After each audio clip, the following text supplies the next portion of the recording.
What's going on, guys? Welcome back to another edition of the J&A podcast. Today, I am Aaron, as always, with the J. On the other side, we have JJ Jeffrey. How are you doing? I'm good, and as you can tell on my end, we got a different sport to talk about.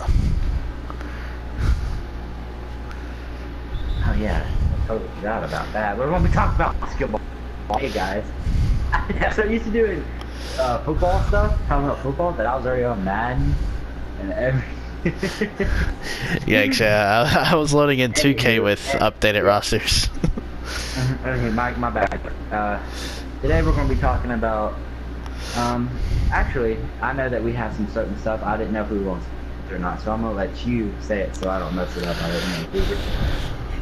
Well, we got really just two main things to talk about. I didn't know if we were going to talk about those two main things, like, in one go, or is it going to be two different segments? That's what I was curious. That's why I didn't want to mess up the flow.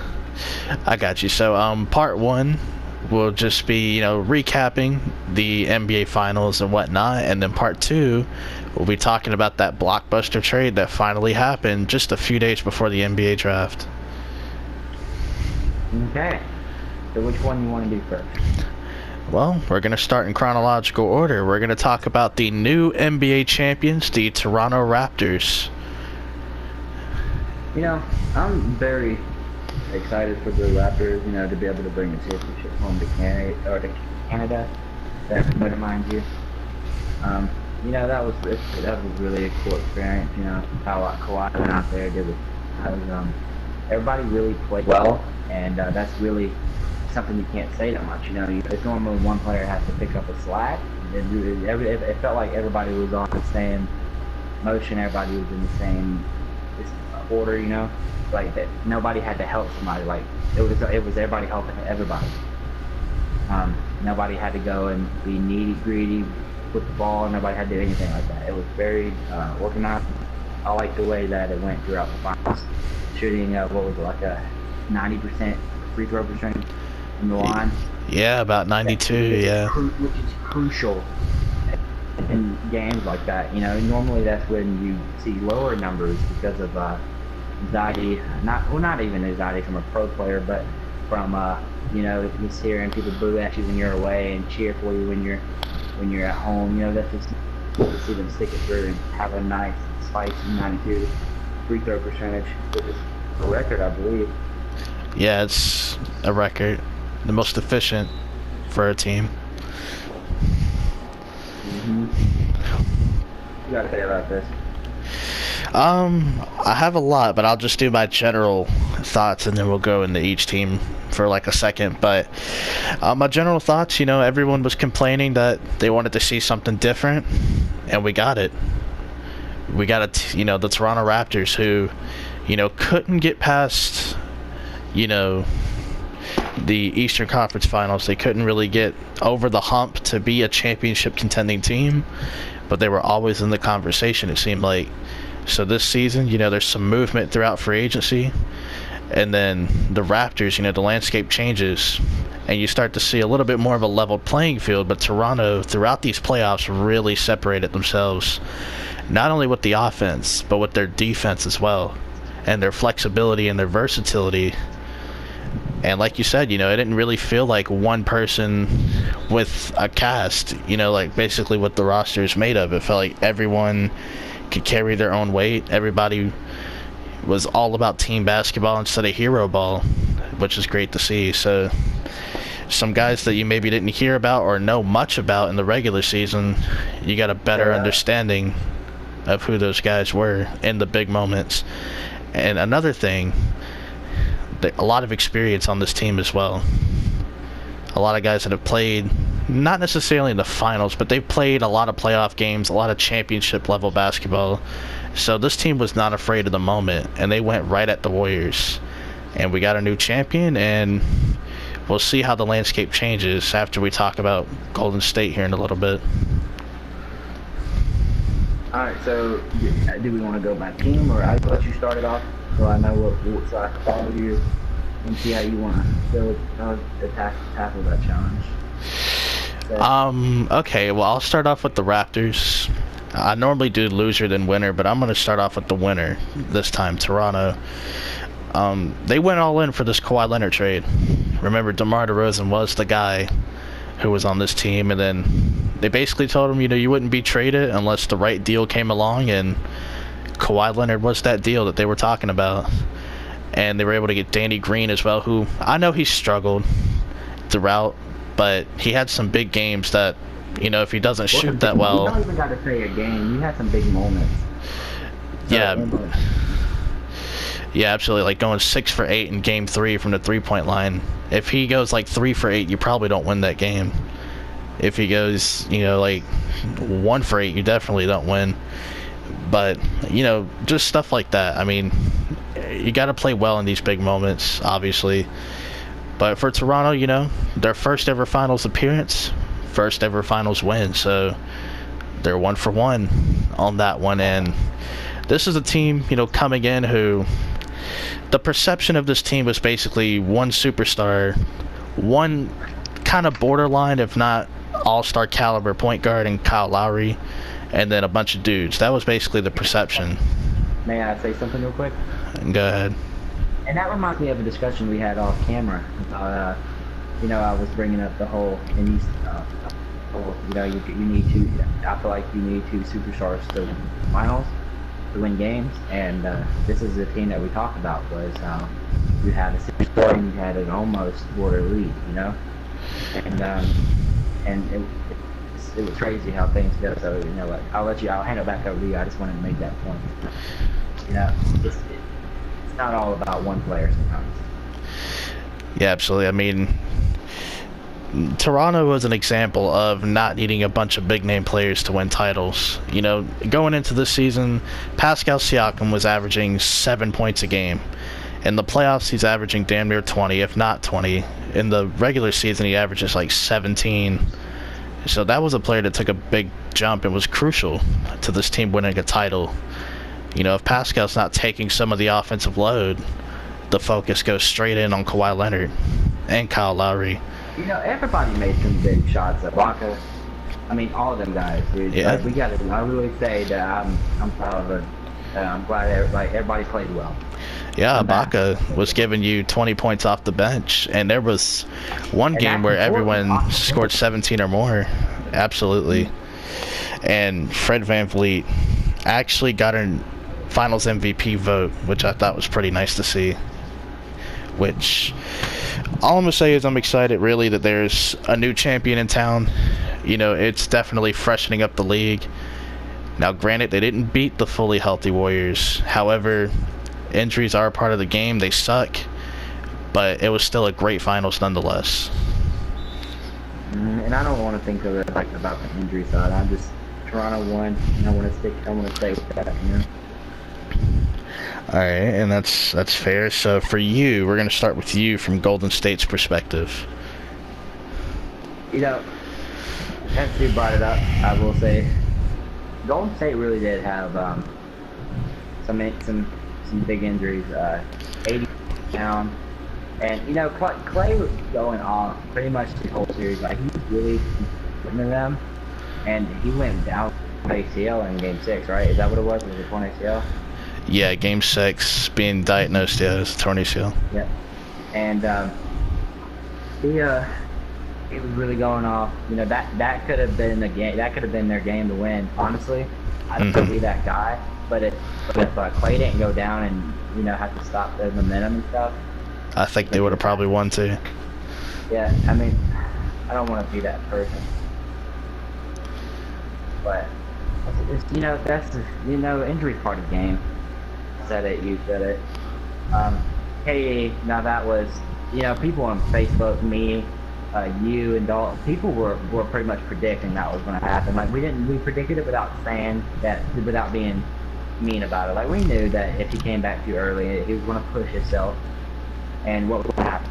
Exactly what did happen, Yeah, unfortunate circumstances. Unfortunate. On KD's side, he just wanted to come back and make a difference for his position, for his team, and that's good for him, Yeah, absolutely. So I'm just glad. I'm glad that, that they got to play, that they played for when he was able to and stuff. But it's crazy that something that really noticed me was I even texted you right after. I was like, how in the heck is Clay jumping? If he had a torn ACL, my man was jumping around, running. He went to the opposite side of the court if he still wanted to play. Like that's crazy. And you said it was about adrenaline, and it's really crazy to see how much adrenaline means to somebody. You don't feel it. You're in the moment. And like you said, I bet he felt it the next morning. Yeah, absolutely. Unfortunately, he's going to be out until February of 2020, so basically either before or after the All-Star break. But yeah, Steph Curry, he made some big plays, but he also made some dumb shots. I feel like he felt pressure, needing to be the guy to do something. It wasn't like that. He didn't have to do everything. But he felt like that sometimes, and, it is what it is. So, something that really started out, I think it was Game 5, honestly, the day was DeMarcus Cousins almost ended the game for him. Yeah, all those turnovers towards the end. Yeah, and how many almost was it? 3 late fouls? There was at least 3 late fouls and 2 turnovers in the last 2 minutes. Yeah, which is crucial. I'm surprised that was really good for them to come out and clutch up that win, because it must was his fault. And if they would have lost that game, where the narrative would have been forever. Boogie did, or you know what I'm saying? And altogether, it was a fun series. It could have been over.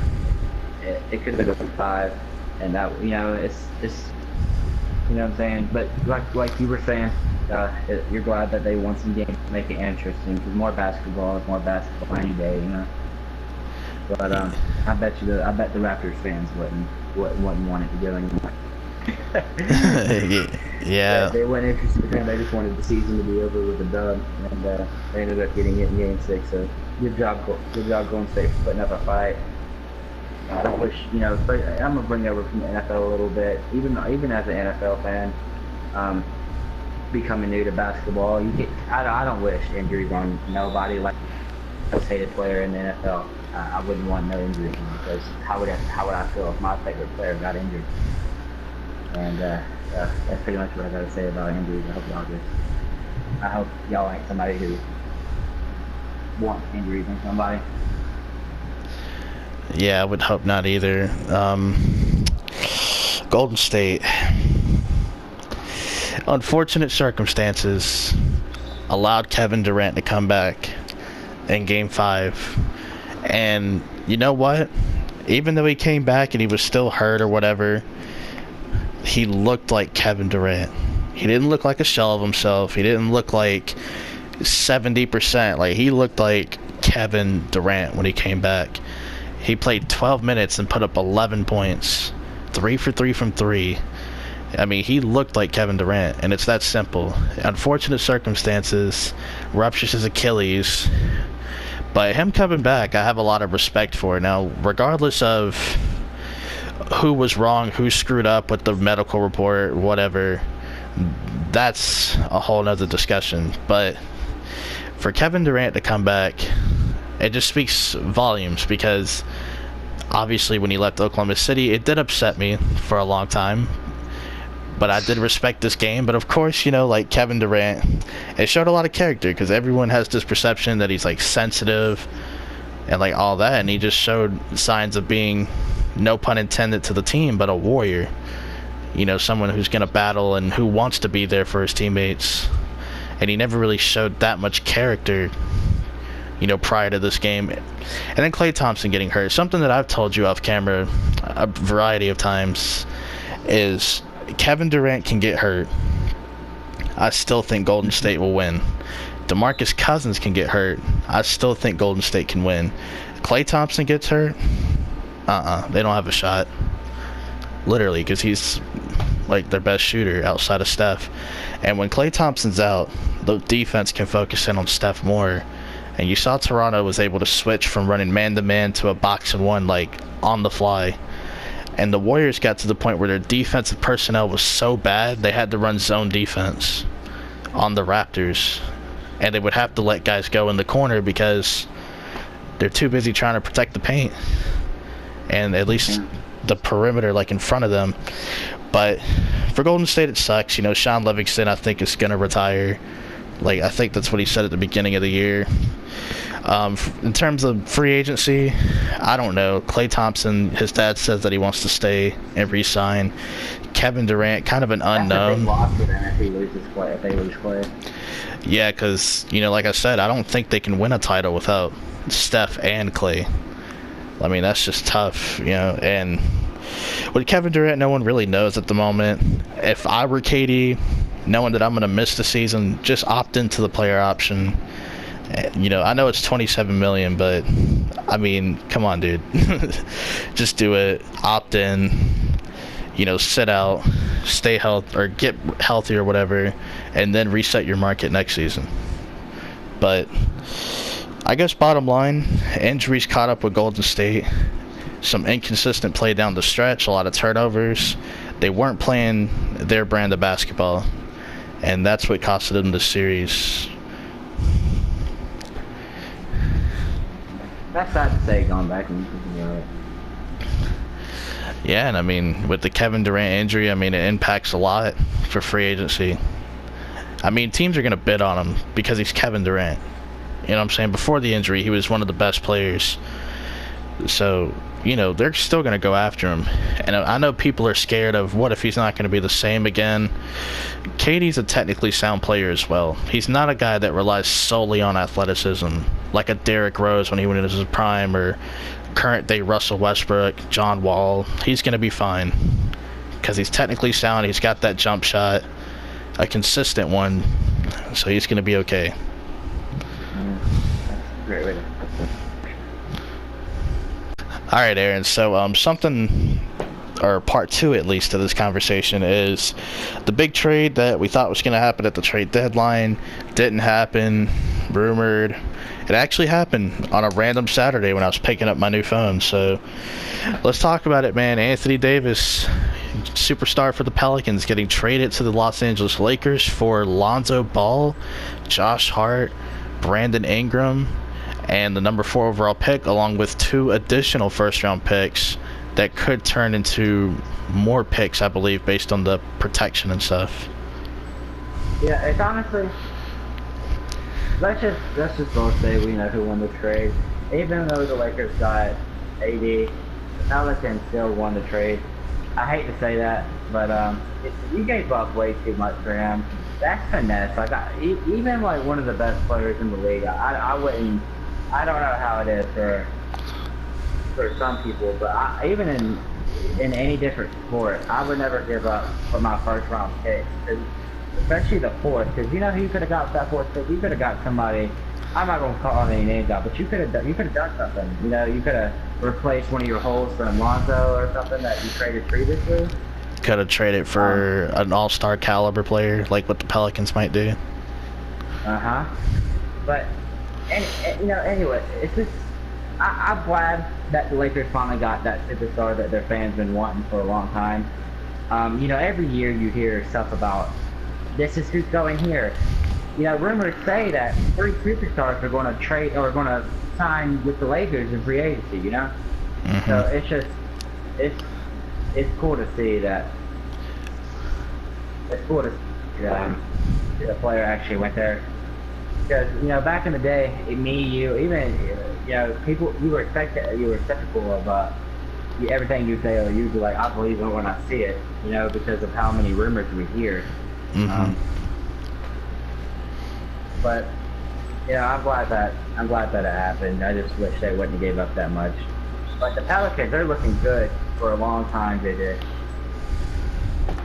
Yeah, they might be something special. And there's rumors going on that they want to trade for Bradley Beal, as we were talking about earlier. Yeah, Bradley Beal and another player. Let me just go ahead and bring it up real quick. Zach LaVine. Yeah, and without that lineup, or with the lineup they have right now without trading for Bradley Beal, they're already nice after the trade that just went down. You know, you would think they lost to AD, damn, they're bad now, dude. I say otherwise. You saw that lineup whenever they said what lineup would be expected to be, and it's pretty nice. It's pretty good. And imagine adding Bradley Beal in that. I mean, this is just another. What he said, she said. What if? What if? I don't want to do that for long, but just think about it. You know, that would be a good team. Yeah, absolutely. I mean, they have Drew Holiday now, but you know, Bradley Beal, I think it's fair to say, would be just as good, if not an upgrade. And this is a weird way to say it, but think about it. This just shows you that you can get rid of your best player and end up still being better. If you have a really good player and you trade him, the first thing people's going to think is, all right, they're bad now. They just got rid of a top 15, top 10 player, and then all of a sudden, now that what they got from it and what they could get from it via draft, they're going to be a playoff team. It's honestly just wild. I'm glad you said that because I have a great example when it's my turn. All right. No, I mean, are you finished? I mean, I was going to let you keep going. Yeah, I'll go ahead and let you. I'll let you go. Honestly, I thought you said, all right, now it's my turn. So that's why I went quiet. But, you know, that's mainly what I had to say. JJ, I'm going to pass it on to you, but I just wanted you to know, I just wanted you to get my point. What I was getting at. But it's just crazy to think about it. But anyway. Yeah, so similar to what you did, I'm just going to do my general thoughts. Yeah, the Lakers, they got a top 10 player to pair up with LeBron James. There's only 2 teams now with top 10 players, and one of them has a torn Achilles and he plays in Golden State, or may play in Golden State next year. May have heard of him, Kevin Durant. So they're going to be a team who, you know, fingers crossed, knock on wood, a healthy top 10 duo. And, you know, adding more excitement to a team that's been in the media for a lot of negative things at their front office. So this kind of overshadows it a bit. It kind of takes the eye off of all that. But then they still get back for the whole, what did they give up to get that player? Yeah, I mean, the one positive I will say about that is they got to keep Kyle Kuzma. I guess that's the one positive. Yeah. And that's a dub. You know, I know he doesn't have the highest ceiling in the world, but if you can play now, LeBron's a guy who just, you know, me watching him for over 11 years, he's better with guys that can play now instead of guys that he kind of has to wait on. That's why you've seen some of these role players that you never heard of, like Mario Chalmers, like play well with a LeBron James because he was ready to play now. But from the Pelicans' point of view, absolutely, they got a great haul even without getting Kyle Kuzma. And I'm actually kind of glad they didn't get him. And the reason being why is because contracts in the future. Lonzo Ball and Brandon Ingram are up at the same time. If you pay both of them, and then you have to worry about Kuzma in a year, then worry about Zion in another year, it just wouldn't have worked. So in a way, I'm glad they didn't get Kyle Kuzma. But overall, yeah, I would say the Pelicans got a great haul for sure, even without getting Kyle Kuzma. The Lakers got what they wanted at the end of the day, and that's that. So, I guess I'll start off with the Pelicans' point of view, and then when we talk about the Lakers more in depth, I'll let you go first. All right. But with the Pelicans' point of view, you have the number 1 overall pick, obviously, that you got in the draft lottery. You were projected to have like the 7th or 8th pick prior. And that's what people are forgetting about too, because they had the 1st and 4th now. Absolutely. They could have a Zion. They could have Zion in that lineup. Oh, that would be dirty. All right, my bad. You're good. So yeah, so they're gonna add Zion Williamson if they're smart. Which you know, to pull off that trade, I would say they're smart.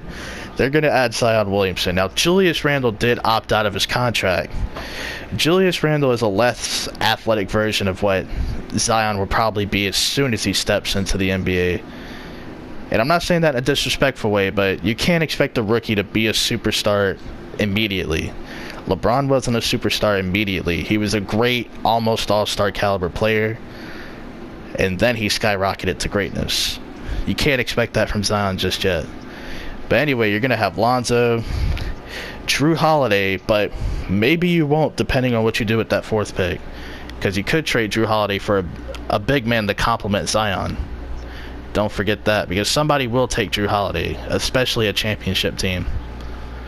And you have Brandon Ingram, who, when LeBron went out of the lineup, he was giving you 20 points. I think he finished the year with about 18, maybe. And then number 1 pick. And then Jahlil Okafor, you know, he was playing solid basketball when Anthony Davis went down. So that's a positive. He also helps reset his market for the following year. And then with that fourth pick, of course, two names that have come up. You talked about one of them, Bradley Beal, who I kind of read about that as well. And then Zach LaVine from the Chicago Bulls. They hold the 7th overall pick, so maybe they give up like Drew Holiday in the 4th for Zach LaVine in the 7th. You know, it could be something like that. But, you know, I like their lineup going in the next season, even with Jahlil Okafor, even if they don't make an upgrade at center. And their team looks good for the future. It's interesting to see what this team will be in about 3 seasons. I would assume fighting for a playoff spot, if not a pretty solid playoff team. Nothing too crazy, but you know, like a 6, 7 seed. But they definitely do have potential. It's all about if it gets untapped and if they can play well together. And that's really my thoughts on the Pelicans from their point of view. Yeah, and I pretty much talked about like the Lakers, knowing what they had to give up to get him and stuff. But overall, yeah, like, I guess they both got what they wanted. You know, it was clear that Anthony Davis wanted out, and that in certain situations, you know, you want to be the one that doesn't listen to your player. But in that situation, it was just better to get him out. Well, you know. Yeah, I mean, if he's not going to re-sign, you might as well get something for him. Yeah. But something I did want to talk about real quick, because I told you I had an example of this. So, you see the Houston Rockets these days, right? You know, they got Chris Paul. Well, he was playing with the Clippers, obviously, before getting traded to the Rockets. And all of these bunch of players and picks end up going to the Clippers. And that is what they have used to restructure their team. So you see like Lou Williams, Montrezl Harrell, Patrick Beverley, the pick that ended up being Shai Gilgeous-Alexander, like all of that bulk of their team has been from that trade. And they just made the playoffs last season. And a lot of people had them being like the 11th or 12th seed. And they ended up making the playoffs as an 8 seed, granted. But they took Golden State to 6 games. It wasn't like they got wiped off the floor. So there's an example of a trade package for a star player that ended up working out. And, you know, from the Rockets' point of view, now there's a rumor saying that they're going to hold on to Chris Paul, but there was a rumor saying that even Chris Paul... Yeah, there was a rumor originally that Chris Paul would probably be talked about in trades, and we heard teams like the Miami Heat, potentially they could take him on. But now they're saying they're going to keep him and James Harden, which that leaves you with Clint Capella and other guys that could be traded. But anywho, I just wanted to bring up that example because it kind of reminds me of this one. All the pieces that the Lakers gave to the Pelicans is going to be the bulk of their team. And that's wow. So from the Lakers' point of view, I want you to go ahead and go as in-depth as you want with it. I mean, we pretty much said everything that needed to be, like, give me an example. I talked about what they had to give up. Okay, well, they have LeBron and Anthony Davis. They have what could be $27 million, but right now it's like $23.5.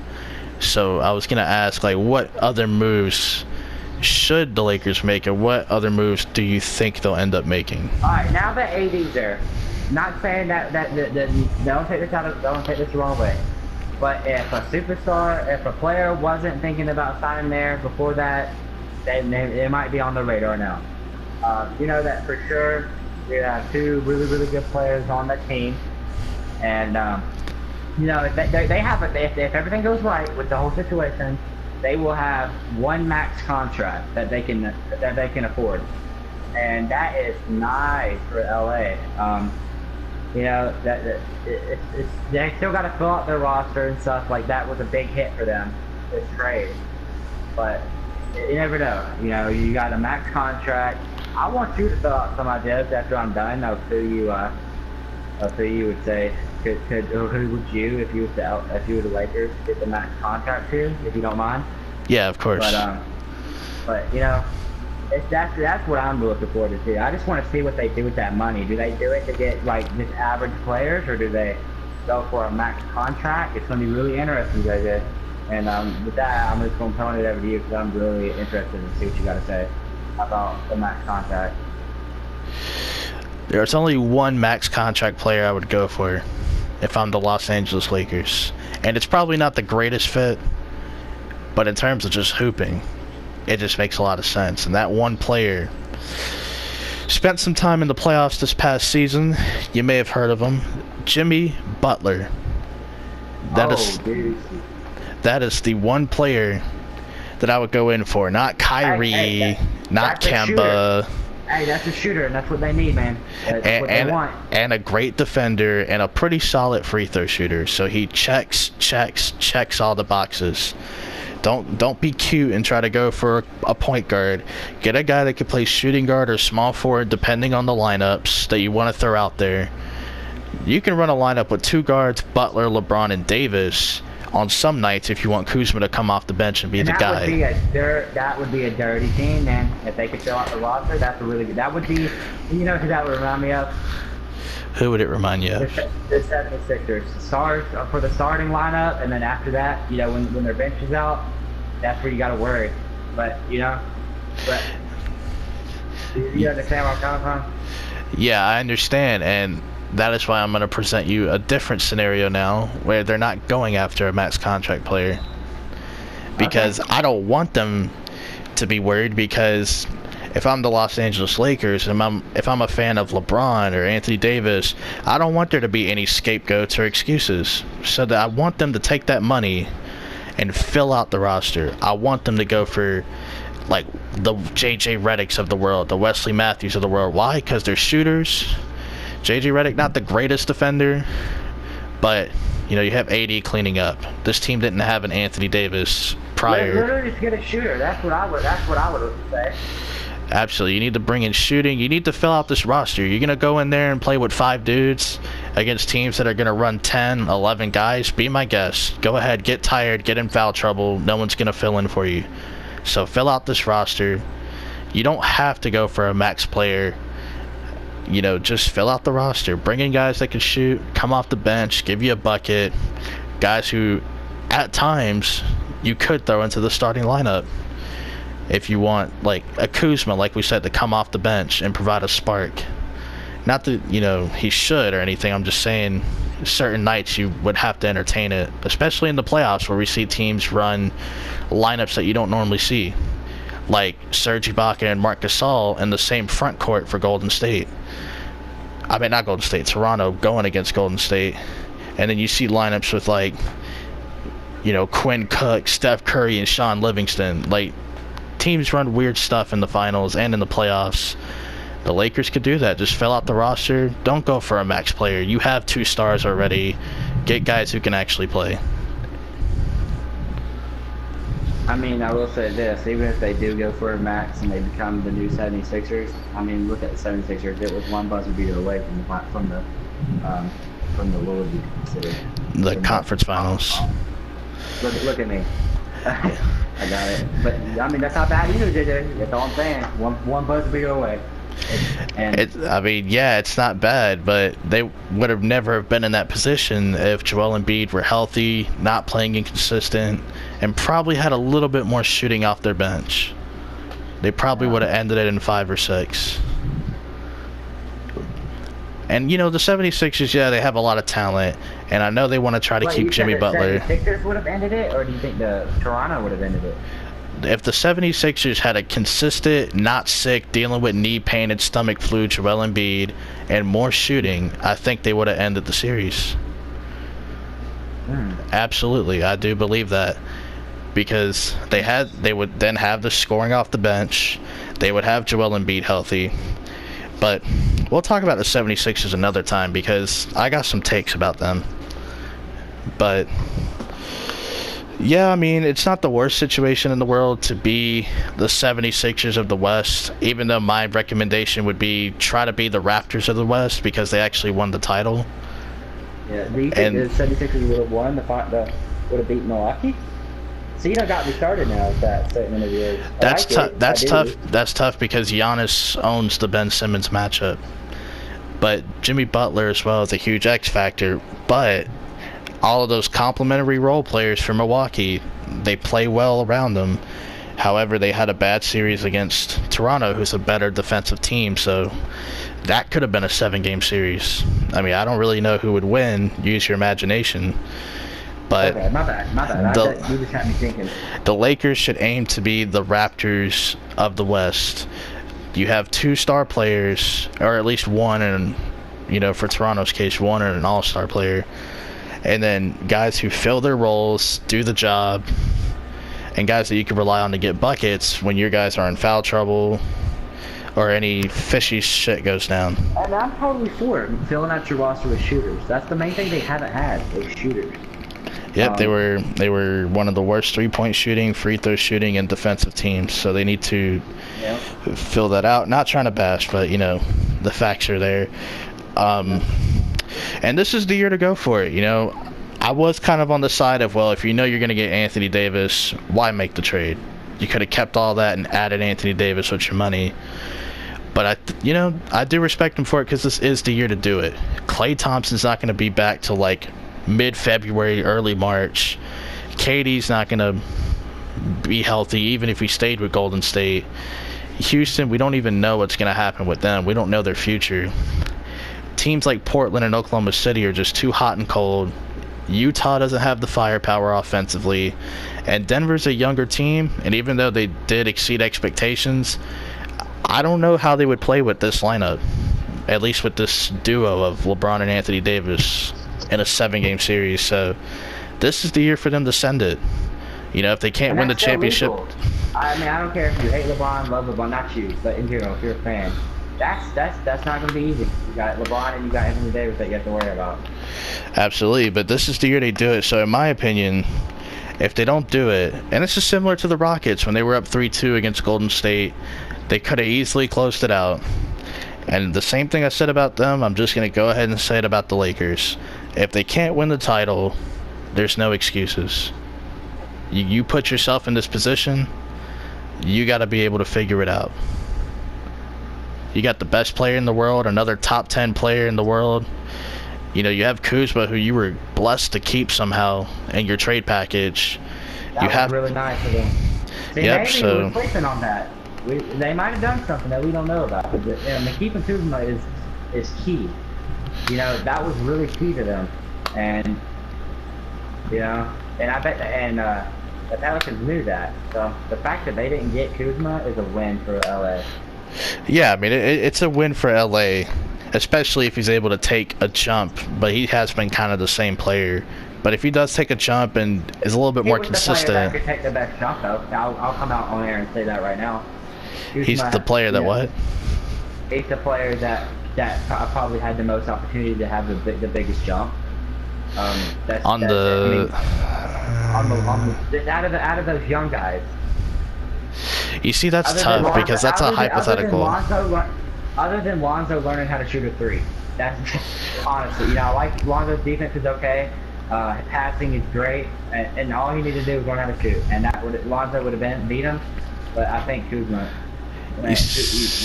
That's tough, man, because Brandon Ingram was dropping 20 and 30 more consistently than Kuzma when LeBron went out, so that's tough. I mean, I don't know. You can make the argument either way. But you respect me for coming out and saying it. No fuck. I mean, I guess, but listen, no excuses for the Lakers, man. You got 2 top 10 players in the league. You kept Kyle Kuzma, which was really important to you. Whatever you do from here, I mean, no excuses. I don't want to hear it. 2 top 10 players, you got to get the job done in a year where 2 stars for the Warriors are out. No excuses. Hey, just for funsies, I know you've seen it. Can you throw that stat out about how many times there's been a trade when LeBron was on a team? And this is pathetic, by the way. 42 since 2010.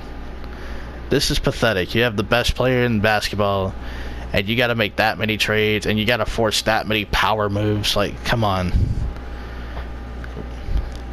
I mean, no excuses next year, though. I'm just going to keep saying it over and over because I know there's going to be a scapegoat. There's going to be an excuse if they don't win.